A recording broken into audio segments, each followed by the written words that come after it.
நிற்கும் படைப்பாளிகளுக்கு ஆலம் எழுதுகளை நீங்க இல்ல ரஞ்சித் சார்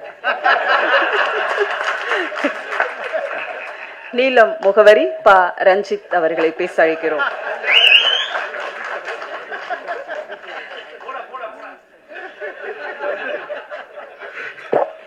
ஏன்னா இந்த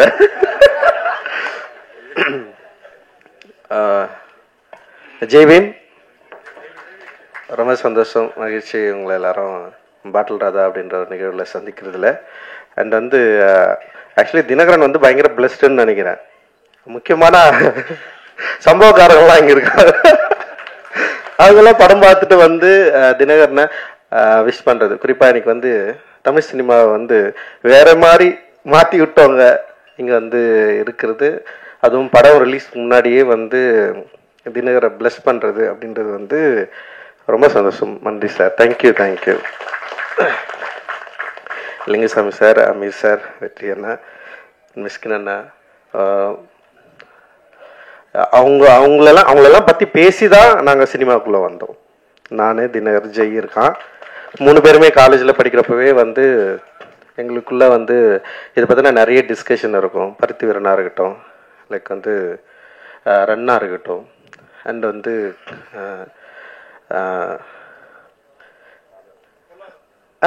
இல்லை ஒரு எமோஷனலாக இருக்கு.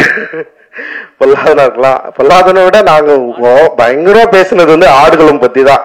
ஆடுகளம்ல இருக்கிற அந்த கேரக்டர் கிளைமேக்ஸு, அவன் ஏன் கத்தி அவன் குட்டான், அவன் சொருனானா இல்லையா, இல்லை அவன் ஏன் செத்தான் அப்படின்றதுக்கு நான் ஒரு கிளைமேக்ஸ் சொன்னேன். நான் பேட்டைக்காரன் ஏன் செத்து போயிடுறான் அப்படின்னா, நான் என்ன சொன்னேன்னா, பேட்டைக்காரன் சாவலைன்னா உயிரோட இருந்தா அவன் கொண்டு வாண்டா அவனை அப்படின்னு நான் சொன்னேன். அவன் ஏதோ ஆனால் இவனுக்கு என்ன சொன்னாங்கன்னா, பேட்டைக்காரன் கடைசியில் திருந்துடுறான் அப்படின்னு சொன்னாங்க. நான் சொன்னேன், சத்தியமா அவன் திருந்த மாட்டான் அப்படின்னு நான் ஒன்று சொன்னேன். அண்ட் அஞ்சாத இருக்கட்டும், அண்ட் ஓனாய் மாட்டிக்குட்டியும் அவருடைய சினிமாக்குள்ள அந்த மனித உணர்வுக்குள்ள குறிப்பாக ஒரு திருநங்கை கேரக்டரை அவர் பயன்படுத்தி அப்படி பேச வச்சார்ல, அந்த ஒரு நிமிஷம் ஒரு 2 நிமிஷம் கதை இருக்கும். ஒரு பயங்கரமாக எமோட்டான நான். ஸோ இவ்வளோ இன்ஸ்பயரான ஒரு அண்ணன்களுக்கு முன்னாடி, இயக்குநர்களுக்கு முன்னாடி அவங்கள பார்த்து இன்ஸ்பயர் ஆகி நாங்களும் படம் எடுக்கும் வரணும்னு சொல்லிட்டு ஃபஸ்ட்டு நான் வந்துட்டேன். காலேஜில் நான், ராஜா, ஜெய், தினகர் எல்லாருமே ஒரு இயர்மெட்டு, ஒரே இயர்மெட்டில் இருந்தால் நிறைய பேர் வந்தாங்க எங்களோட சேர்ந்து. ஸோ நான் ஃபர்ஸ்ட் டைரக்டர் ஆகிட்டேன். அண்டு 2வது ஜெய் ஆனா, 3வது தினகர் வந்திருக்கான் இப்போது. அண்ட் ராஜா ஆர்ட் டைரக்டராக இருக்கான். ஸோ எங்களுக்கு உண்மையிலேயே இது ரொம்ப சந்தோஷமான, ரொம்ப மகிழ்ச்சியான மேடை. ஸோ நான் அவங்க 2 பேரையும் ரொம்ப கெஞ்சி கேட்டுக்கிட்டேன், படம் பண்ணாதீங்கடா, அனிமேட்டர் ஆகும்டா, அனிமேஷன் டைரக்டர் ஆகும்டா, அனிமேட் படம் பண்ணுங்கடா, இது பயங்கரமான வேர்ல்டு, அதுக்குள்ளே போங்கன்னு சொல்லிட்டு நான் எவ்வளோ புஷ் பண்ணேன். நான் அவனுக்கு இல்லை தமிழ் சினிமாவில் இயக்குநர்களுக்கு தான் ஒரு ஸ்டார் அந்தஸ்து இருக்குது. அதனால அவர் ரொம்ப முடியாமல் வந்துட்டானுங்க. ஆனால் அவனுக்கு வந்தோடனே எனக்கு பயமாயிடுச்சு. உடனே என்கிட்ட தான் அசிஸ்டன்ட் டைரக்டர் சேருன்னு சொல்லிட்டு வந்துட்டானுங்க. இப்போ நான் ரொம்ப என்னன்னா, அசிஸ்டன்ட் டைரக்டர் ஃப்ரெண்டுன்னு சொல்லிட்டு அது ஒரு இது எடுத்துக்க கூடாதுன்னு நான் கொஞ்சம் பயந்தேன். நான் ஒரு ஃப்ரெண்டுன்னு சொல்லிட்டு அவங்க உள்ள ஏற்கனவே ஒர்க் பண்ணுற அசிஸ்டன்ட் டைரக்டர்ஸை, கோ டைரக்டர்ஸை டிஸ்டர்ப் பண்ணக்கூடாது, அந்த மாதிரி இன்ஃப்ளூயன்ஸ் இவங்க பண்ணக்கூடாதுன்னு சொல்லிட்டு அவங்கள ரொம்ப அசிஸ்டன்ட் டைரக்டராகவே ட்ரீட் பண்ணேன், ஃப்ரெண்டாகவே ட்ரீட் பண்ணல. அதுக்கப்புறம் கிட்டத்தட்ட ஒரு 5-6 வருஷம் எங்கள் ஃப்ரெண்ட்ஷிப்பே காணாமல் போயிடுச்சு. நாங்கள் பேசிக்கிறதே இல்லை, பேசிக்கவே மாட்டோம். அவன் பாட்டுன்னு வருவானுங்க, ஒர்க் பண்ணுவானுங்க, போவானுங்க. அப்புறம் வேலையில் ரொம்ப கருணையற்று இருந்தேன் நான். அதனால் அவனுங்க ரொம்ப பயந்துதான் வேலை செஞ்சானுங்க. ஆனால் பயங்கர எஃபர்ட் போட்டானுங்க. நிச்சயமாக என்னுடைய மற்ற உதவி இயக்குநர்கள் எந்த அளவுக்கு சிரத்தையோடு என்னுடைய வெற்றிக்கு, என்னுடைய திரைப்படத்துக்கு பாடுபட்டார்களோ அதே போல் பாடுபட்டவர்கள் தான் இந்த 2 பேருமே. ஸோ என்னுடைய உதவி இயக்குநர்களும் இன்னைக்கு படம் பண்ணிருக்கிறப்போ, என்னுடைய நண்பர்களா, என்னோட உதவி இயக்குநர்களா அவங்களும் இன்னைக்கு படம் பண்ணுறாங்க, படம் பண்ண போகிறாங்க. அண்ட் இதை பார்க்குறப்போ உண்மையிலேயே ரொம்ப சந்தோஷமாக இருக்குது. அண்ட் ஸோ அப்புறம் நீலமில் படம் பண்ணுறது ரொம்ப ஈஸின்னு சில பேர் யோசிக்கலாம். இந்த மாதிரி கண்டென்ட்னா நீலமில் பண்ணிடலான்னு சொல்லிட்டு. ஆனால் கதையை கொடுக்குறவங்களுக்கு தான் தெரியும். ஒவ்வொரு முறையும் படிச்சுட்டு கரெக்ஷன் சொல்லி டென்ஷன் ஆகிடுவானுங்க அவங்களே. சில பேர்லாம் இதுதான் ஃபைனல்னு சொல்லிட்டு சண்டை போடுற அளவுக்குலாம் போயிடுவானுங்க. அந்த மாதிரி தான் வந்து ஒவ்வொரு முறையும் வந்து படிச்சுட்டு இது ஒர்க் ஆகணும்னா ஒர்க் ஆகல, ஒர்க் ஆகணும்னா ஒர்க் ஆகுது. ஆனால் எல்லா ஸ்கிரிப்டும் முடிஞ்ச அளவுக்கு நானே படித்து நானே வந்து அதுக்குள்ளே ஒர்க் பண்ணுவேன். ஸோ இதில் வந்து இது வந்து ஒர்க் ஆகுது ஒர்க் ஆகலைன்றது வந்து செகண்டரி.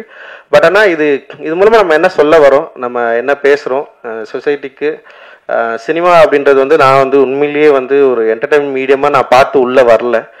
எனக்கு அப்படி ஒரு சினிமாவுக்குள்ளும் பெரிய பரிச்சயமும் இல்லை. நான் பார்த்ததெல்லாம் வந்து நான் நேசித்த திரைப்படங்கள் எல்லாமே மனித உணர்வுகளையும் இந்த சமூகத்தின் மீதும் பெரிய அக்கறை கொண்ட திரைப்படங்கள் தான் என்னை பயங்கரமாக என்னை பாதிச்சுது. அந்த பாதிப்பிலிருந்து தான் நான் சினிமா எடுக்க வந்தேன். ஸோ என்னோட நீலம் ப்ரொடக்ஷனும் ஸோ அது மாதிரி இருக்கணும். ஸோ என்னோட இந்த உணர்வை சரியாக புரிந்து கொண்டவர்கள் என்னோட சேர்ந்து நிறைய பேர் வந்து ஒர்க் பண்ணிருக்காங்க, நிறைய பேர் வந்து இணை தயாரிப்பாக வந்து சேர்ந்திருக்காங்க. அந்த வகையில் வந்து நந்தகுமார் சார் தொடர்ந்து என்கிட்ட பேசிட்டே இருந்தார். ஸோ அப்படிதான் வந்து நான் அவர்கிட்ட வந்து ஒரு 2 தினகர் தான் வந்து டைரக்டர் முடிவானதுக்கப்புறம் ஒரு 2 கதை வந்து அவங்களுக்கு வந்து அனுப்பிச்சு வச்சேன். ஸோ அதில் வந்து பாட்டில் ராஜாவை பண்ணலான்னு சொல்லிட்டு அவங்களும் முடிவு பண்ணாங்க, நானுமே முடிவு பண்ணேன். ஸோ அப்படிதான் இது எடுக்கப்பட்டது. ஸோ தினகர் மேலே எனக்கு கொஞ்சம் பயம்தான் இருந்தது, ஏன்னா அவன் ஷார்ட் ஃபிலிமை பார்த்து பயந்தவன் நான். ஜெய் மேலே எனக்கு அந்த பயம் இல்லை, ஏன்னா ஜெய் வந்து ஒரு டாக்குமெண்ட்ரி பண்ணியிருந்தான், பிவேர் ஆஃப் டாக்ஸ்ன்னு சொல்லிட்டு பயங்கர அட்டகாசமான ஒரு படம் அது. நான் அவங்ககிட்ட வந்து நீ இப்படி ஒரு ராவா ஆயிடுறான்னா அவன் வந்து பயங்கர என்டர்டெயினா வந்து ப்ளூ ஸ்டார்னு ஒன்று எடுத்துட்டான். ஏன் வந்து எப்படின்னா பயங்கர லவ் ஒரு என்டர்டெயினா தான் இருப்பான் அப்படின்னு பார்த்தா இவன் பயங்கர எமோஷனலான ஒரு படம் எடுத்து வந்திருக்கான். டோட்டல் கான்ட்ராஸ்ட் 2 பேருமே. அண்ட் வந்து அது என்ன ஃபர்ஸ்ட் டைம் வந்து நான் படம் பார்த்து முடிச்சதுன்னே வந்து பார்த்தா வெல் எக்யூப்டு ஒரு படமா அது இருந்தது. டெக்னிக்கலாகவும் சரி, ஆர்டிஸ்ட் நடிச்சது, ஸோ இதெல்லாம் ரொம்ப என்ஜாய் பண்ணேன். ஏன்னா அவனுடைய ஃபர்ஸ்ட் ஷார்ட் ஃபிலிம் பார்த்துட்டு பயங்கர கொடூரமா இருந்தது. அப்புறம் ஒரு டைரக்டரா எவ்வளவு கொடூரக்காரனா இருந்தான்னு அவனை பத்தி எல்லாருமே சொல்லிட்டு இருந்தாங்க. நடிக்க தெரியாத ஒரு சின்ன பையனை வந்து கொடுமைப்பட்டிருக்கான் அவன். அது பத்திலாம் என்ன சொன்னாங்க, எனக்கு கேட்டு சிரிச்சுட்டு இருந்தோம் நாங்க. அந்த கதை வந்து பயங்கரமான கதை. அந்த ஷார்ட் ஃபிலிம் வந்து ஓகேவான ஷார்ட் ஃபிலிம் தான், அப்படி முடிஞ்சிருக்கோம். பட் ஆனா வந்து அதை எடுத்த விதம் வந்து பத்தி பேசி பயங்கரமா சிரிச்சுட்டோம். ஜெய் வந்து ஓடி வந்துட்டான், ஒரு நாளோட வேலை செஞ்ச, ஒரு நாள் 2 நாள் வேலை செஞ்சு ஓடி வந்துட்டான். அவங்க கூட எல்லாம் எவடா வேலை செய்வான். ஸோ அந்த அளவுக்கு வந்து தினகருடைய கொடுமையை வந்து நான் அதான் யோசிச்சேன். நான் சொல்லி அனுப்பிச்சேன், ஸ்பாட்ல யாரையும் திட்டாதரா, ஆக்டருங்களை திட்டாம வேலை வாங்கடா, கொஞ்சம் கவனமாடுறா. நான் ஸ்பாட்டுக்கே போல, ஃபர்ஸ்ட் இவன் என்ன பண்றான்னு சொல்லிட்டு அப்படியே வெயிட் பண்ணிட்டேன். அப்புறம் சில ஃபுட்டேஜஸ் பார்த்தோன்னே வந்து பரவாயில்ல இவன் டைரக்டர் ஆயிடுவான்டா அப்படின்ற மாதிரி வந்து எனக்குள்ள ஒரு கான்ஃபிடென்ட் வந்தது. அந்த கான்ஃபிடென்ட் அடிப்படையில் சரி அப்படியே நான் அவனை வந்து விட்டேன். நான் அப்புறம் பார்த்தா ஒரு பயங்கரமா அப்படி ஒரு எமோஷனலான ஒரு படத்தை வந்து கொடுத்துட்டான். அண்ட் வந்து உண்மையிலேயே எனக்கு ரொம்ப சந்தோஷமா இருந்தது. ஸோ இந்த படம் நிச்சயமா வந்து ஆடியன்ஸை என்கேஜ் பண்ணும், அதே நேரத்தில் வந்து எமோட்டிவாகவும் அண்ட் ஒரு விழிப்புணர்வாகவும் ஆக்கும் அப்படின்றதுல வந்து எங்களுக்கு வந்து ஒரு பெரிய நம்பிக்கை இருக்கு. நான் வந்து 12th படிக்கிறப்போ தனியாக ஒரு நைட்டில் உட்காந்து ஒரு நாள் வந்து சூசைட் பண்ணிக்கலான்னு யோசித்தேன். அது என்னன்னா வந்து இதுதான், அந்த என் வீட்டில் வந்து எங்கள் அம்மா ரொம்ப கஷ்டப்பட்டே இருப்பாங்க, எப்போ பார்த்தாலும் அழுதுனே இருப்பாங்களா, அது வந்து பார்க்கவே முடியாது என்னால். ஸோ அது வந்து திடீர்னு என்னை வந்து பயங்கர ஒரு எமோஷனல் ஆக்கி விட்டுச்சு. அப்புறம் வந்து அந்த மாதிரி ஒரு ஏஜுக்கு போயிட்டேன். அது யாருக்குமே தெரியாது, யார்கிட்ட நான் ஷேர் பண்ணதில்லை, எங்கள் அண்ணன் கூட இங்கே இருக்குது. ஸோ அது வந்து எவ்வளவு கொடுமையானதுன்றத வந்து நேரடியாக நின்று அனுபவிச்சவன். ஸோ இவன் வந்து ஒரு ஸ்கிரிப்ட் அப்படி எடுத்து வந்து கொடுத்தவனே நான் அதை படித்து வந்து எனக்கு பயங்கரமாக என்ஜாய் பண்ணேன். நான் இப்போ அவன் இதை எழுதுனா எப்படி இந்த லாங்குவேஜை பிடிச்சான், எப்படி இதை பேசுகிறத வந்து அவன் வந்து அந்த டயலாக்ஸை எப்படி அந்த நுவான்சன்ஸை எப்படி வந்து பிடிச்சான். அண்ட் வந்து அதில் வந்து அஞ்சலை இருக்குதுல்ல, அஞ்சலை தான் என் அம்மா. நான் என்னுடைய ஆசையே என்னன்னா என் அம்மா வந்து கஷ்டப்பட்ட மாதிரி என் பொண்டாட்டி கஷ்டப்படக்கூடாது, என் பிள்ளைங்க கஷ்டப்படக்கூடாது. அதுதான் நான் வந்து பயங்கரமாக, ஏன்னா ஊர்ல ஒரு கொண்டாட்டம் ஒரு திருவிழானா எல்லார் வீடும் சந்தோஷமா இருக்கும். ஆனா எங்க அப்பா எங்களை பயங்கர சந்தோஷமா, எங்க அப்பா மாதிரி எங்களை வளர்த்தது கிடையாது, யார் வீட்டாண்ட போய் எங்களை நிக்க வச்சது கிடையாது. சாப்பாடுக்கும் சரி படிப்புக்கும் சரி பயங்கரமா பார்த்துப்பாரு. எங்களோட ட்ரெஸ் எல்லாம் வந்து எங்க அப்பா அவ்வளவு எங்களை பத்தி யோசிப்பாரு, கல்வி பத்தி எல்லாத்தையும் பத்தி யோசிப்பாரு. ஆனா குடின்னு வரப்போ வந்து அவர் இழந்துருவார் எங்க அப்பா. ஆனா கடைசி காலத்துல அவர் வாழணும்னு நினைச்சாரு. நான் ஒரு பொசிஷன் வந்ததுக்கப்புறம் இன்னும் கொஞ்ச நாள் நான் உயிரோடு இருக்கணும்டா அப்படின்னு ஆசைப்பட்டாரு. பட் அவருடைய லிவர் ஃபெயிலியரில் தான் அப்பா வந்து இறந்துட்டாரு. அது ஆக்சுவலி வந்து ஒரு 6 months டைம் கொடுத்தாங்க, பார்த்தா 1 வீக்லேயே வந்து இறந்துட்டாரு. ஸோ அது ரொம்ப ஒரு கவலையான ஒரு விஷயமா எனக்கு இருந்தது. ஆனால் தெரில, நான் அந்த டைமில் எங்கள் வீட்டில் வந்து ஒரு ஜிம் மாதிரி செஞ்சு வச்சுருந்தோம். இந்த இடத்துல உட்காந்து ஒரு இருட்டில் வந்து நான் தனியாக உட்காந்து யோசிச்சுட்டு இருந்தேன். பட் ஆனால் அதுக்கப்புறம் வந்து நான் எப்படி அதுலேருந்து மீண்டு வந்தேன்னு எனக்கு தெரில. வெறும் அந்த நிமிஷம் மட்டும் எனக்கு ஞாபகம் இருக்குது. ஸோ அதுக்கப்புறம் நான் பொதுவாக எங்கள் வீட்டில் அதிகமாக இல்லை. எங்கள் அப்பாவுடைய ஸோ இந்த மாதிரியான பிரச்சனைகள் அதிகமாக ஹேண்டில் பண்ணது வந்து எங்கள் அம்மா, எங்கள் அண்ணன், என் தம்பி, இவங்க தான் வந்து பயங்கரமாக அதுக்குள்ளே இருந்தாங்க. நான் வந்து பொதுவாக வீட்டிலே இருக்க மாட்டேன், வெளியிலே தான் இருந்தேன் நான் படித்ததுலேருந்து எல்லாமே. ஸோ அதனால் வந்து ஓரளவுக்கு நான் தப்பிச்சு தான் இருந்தேன் நான். பட் ஆனால் வந்து அந்த எமோஷனை என்னால் படிக்க முடிஞ்சுது. நாட் ஓன்லி என்னோட அப்பா, தினரோட அப்பா கூட சொல்லலாம். லைக் நிறைய பேரை நாங்கள் அப்படி கிட்ட இருந்து பார்த்துருக்குறோம். அண்ட் வந்து இது குடி நோயின்றதை வந்து அண்டர்ஸ்டாண்ட் பண்ணுறதுக்கே வந்து ரொம்ப நாள் ஆச்சு. குடிகாரங்களை பார்த்தா நமக்கு வந்து கோவம் வரும், ஏன் இப்படி பண்ணுறாங்கன்னா அப்படி கிடையாது. அது ஒரு நோய், ஒரு ஹேபிட்டாக மாறி வந்து அவங்க வந்து அவங்கள இழந்து அவங்க எப்படி வந்து ரியாக்ட் பண்ணுறாங்கன்றத வந்து சம்டைம்ஸ் வந்து நம்ம அதை அண்டர்ஸ்டாண்ட் பண்ணிக்கிறதுக்கே ரொம்ப டைம் எடுக்கும். ஸோ அப்படி ஒரு படத்தை நம்ம எடுக்கிறோம், அப்படி ஒரு படத்தை வந்து நம்ம வந்து ஹேண்டில் பண்ணுறோம், இது கரெக்டாக கொண்டு போய் சேர்க்கணும் அப்படின்ற ஒரு பயம் இருந்தது.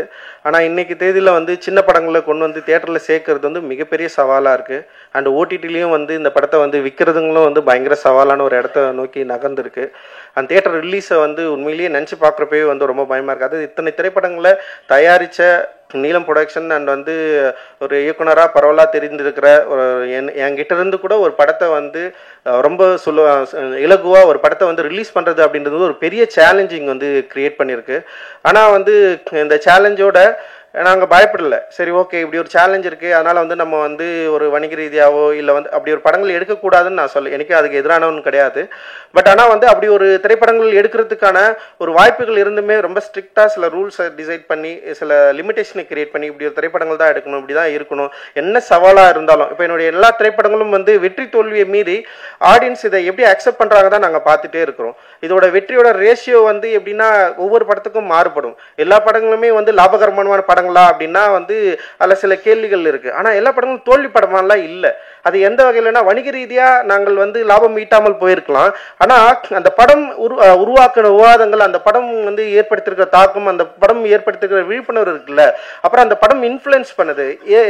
இதுக்கப்புறம் வர நிறைய ரைட்டர்ஸை, ஆக்டர்ஸை இன்ஃப்ளூயன்ஸ் பண்ணுது இல்லை. ஸோ அந்த மாதிரியான ஒரு ஆர்ட் ஒர்க்கை நம்ம தொடர்ந்து குத்துட்டே இருக்கிறோம் அப்படின்ற ஒரு பலம் இருக்குல்ல, அதுதான் வந்து என்ன பண்ணுதுன்னா ஒரு அட்ரினலின் மாதிரி வந்து புஷ் பண்ணிட்டே இருக்கு, நம்ம தொடர்ந்து பண்ணிட்டே இருக்கணும். ஸோ இவ்வளோ பேர் வந்து பாராட்டினோடனே எனக்கு வந்து பயங்கர எனர்ஜி ஆயிடுச்சு. என்னடா இது வந்து நம்ம எனக்குமே வந்து சோர்ந்துடக்கூடாது அப்படின்ற மாதிரி எனக்கு தோணுது. ஸோ வந்து அதுதான் வந்து நாங்கள் தொடர்ந்து புஷ் பண்ணிட்டே இருக்கிறோம்.